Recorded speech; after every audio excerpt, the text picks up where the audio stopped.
Hello, thank you for joining me. This is Revelation for September. Today is Wednesday, September 14th, and we'll be looking at the 14th chapter of the book of the Revelation to John. Chapter 14, in contrast to chapter 13, is a message about the people that God has marked, instead of the ones, if you remember from chapter 13, that have the mark of the beast on their right hand or on their forehead. These were the ones from earlier in the book that have the mark of God on their forehead, and there's 144,000 of those. That's it. And they are the best of the best, the first fruits of the kingdom of God. And so we are back in the heavenly throne room in chapter 14. The Lamb, with the capital L, remember the Lamb from he's on a mountain. It is on a mountain. And this is, I wanted to mention this before and I forgot. This is the second mention of harps in the heavenly throne room. And that's where we get this idea of like when you die, you're an angel and you have a harp.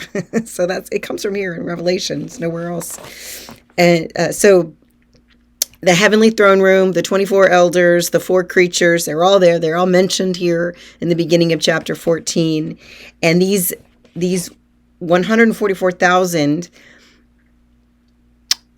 we discover a little bit more about them. You know, we know they were holy. They were God's chosen. And then it says specifically that they had not defiled themselves with women.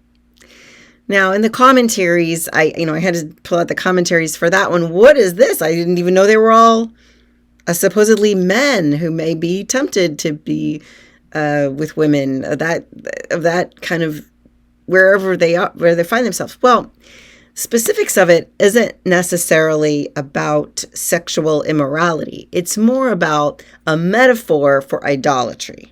And we've seen this metaphor throughout the Hebrew scriptures, and it's in every single part of the idea that God and the faithfulness to God is likened to marital or sexual fidelity to the one. And so they're saying they're not defiled themselves by any type of idolatry. That's the metaphor loosely. I mean, some of the commentaries say. And so these 144,000, they're there, and they have this mark on their forehead as contrast to what we just read in 13 about the mark of the beast. Then there are angel heralds. There were 3 angel heralds. And so we were thinking about those who are faithful in God, those who are the first fruits of God's creation. These 144,000 have been faithful. They're a great example. And it's a lot of people for John's understanding back then. 144,000 is a lot of people. So the first herald is that we should worship God. You should, to tell people, you should worship God, The second herald is a lament about the fallen Babylonian. Not really a lament, but it's about how Babylon has fallen. And the idea of Babylon is this image of the worst thing that ever happened to the people of Israel. It was this, being conquered by the Assyrians and being exiled out to Babylon. And so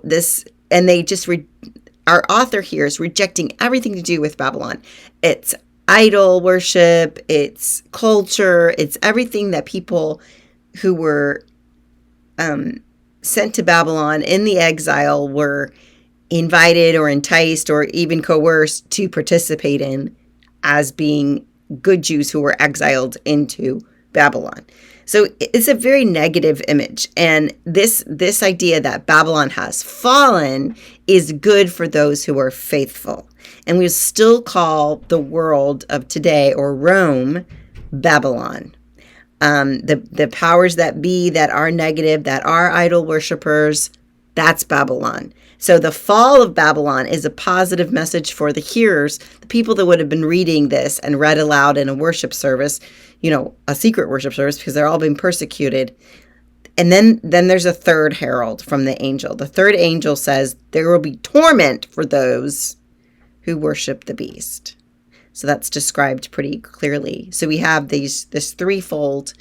We need to worship God, and Babylon will fall, and there will be torment for those who worship the beast. Now, in 13, we understand that there's a period of time where there's prosperity and opportunity for those who worship the beast. And that's the reason why people would take the mark on their hands and on their foreheads, because that's how they did commerce. There's an enticement to be, during the tribulation, to be a part of the world of the beast and worship the beast, because it could be advantageous to you. However, what we see here is the judgment of those who defile themselves with other gods and don't stay true to the one true God, the God of Israel, the God of Jesus. For John, it's one and the same in both, and you need both. You remember how emphasis he is on that. He says to the saints to endure. And this is where you really get a picture of this vision that he is writing down is meant to be read in a community of persecuted people who are trying to follow Jesus and trying to be the first century Christians. And so he says, saints endure. Blessed are those who die in the Lord.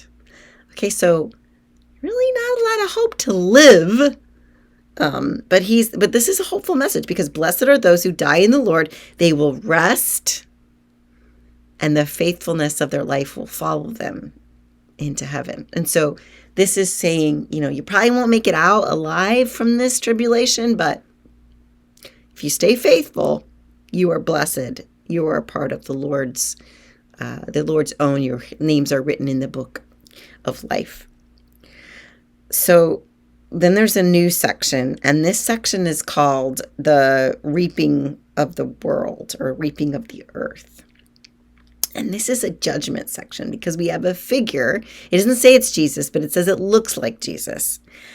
It's somebody that looks like Jesus. And I don't know if that's a physical manifestation or maybe a metaphorical manifestation or a spiritual manifestation. I'm thinking more if it's a spiritual manifestation, and then that Jesus is the author of the judgment. Remember Matthew 25, Jesus is the one who says, when I saw you, you did this, and then I separate the sheep from the goats. You fed me when I was hungry. You clothed me when I was naked. You gave me water when I was thirsty. That's the judgment in Matthew. So here we have Jesus as the judge, and he's got a crown and a sickle. This disturbed me, because I was like, oh, it's like the Grim Reaper, but it's like a Jesus. And Jesus got to have like a white and red, blue, not a black robe, but I don't know. It doesn't describe what kind of robe that Jesus wore. We don't know what kind of clothes he was wearing. He could have been dressed like a farmer. I don't know. It probably would have been mentioned. So Jesus is there with a sickle, this Jesus figure. It wasn't Jesus. It's somebody who looked like Jesus. So we get the image that this is the person who's responsible for the judgment. There with the sickle. And then there's another angel that comes just like Jesus and has the sharp sickle. And then the third angel comes and says, reap the earth. Okay. Reap the earth. Bring in the grapes, and they'll be put into the wine press that are probably used to make the cup of wrath that was mentioned earlier in the herald that will be poured out on those who worship the beast.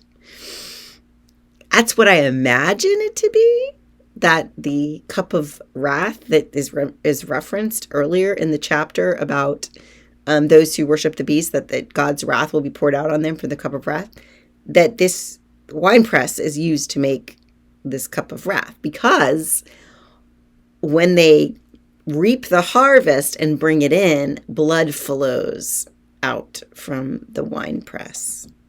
So it is the judgment possibly of those who were unfaithful that are put into the wine press and made into this wine. This is kind of a gory image. Or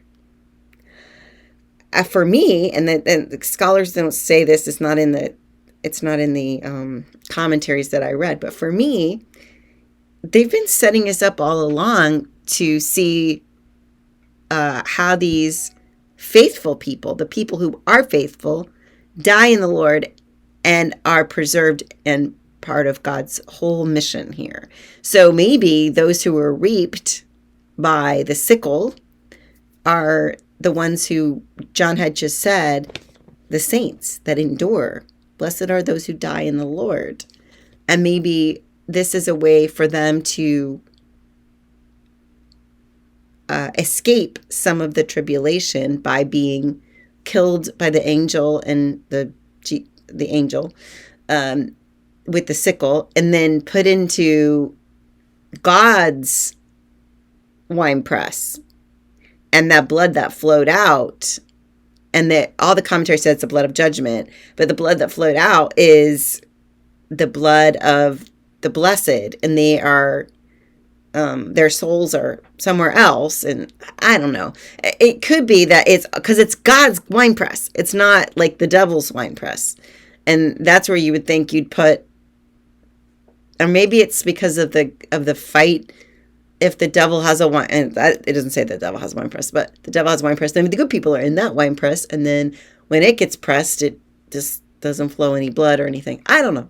I was just trying to think differently, because he seems to give this indication that blessed are those who die in the Lord. They will rest in their faithfulness of God. God will follow them. So it's kind of like, oh, this is a little glimpse of hope. Well, it's a lot of a hopeful in this chapter 14, verses 13, because you see the message, you can hear the message coming to those who endure through this calamity, through the challenges, through the torment of the idol worshipers in their midst, and the things that are not of God. And if they stay faithful, there is reward for them. And at any rate, it's just doing the right thing. It's just staying faithful to God in the midst of this terrible calamity. And it's exactly what they're doing in the first century at this time, trying to create a Christian church. So we can look at it in two different ways.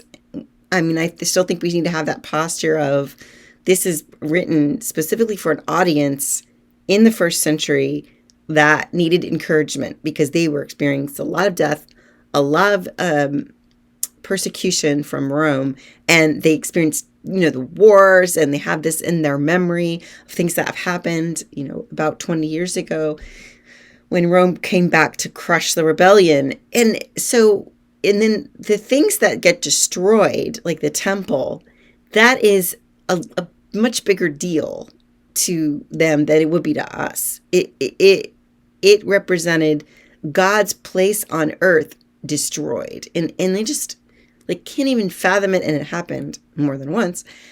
And so this is what they're upset about. This is what they're so upset about. And also, their bodies are being persecuted as well. Individuals being persecuted as well, and killed by the sword and martyred. And so he's got to encourage them in some way. So that's what chapter 14 does.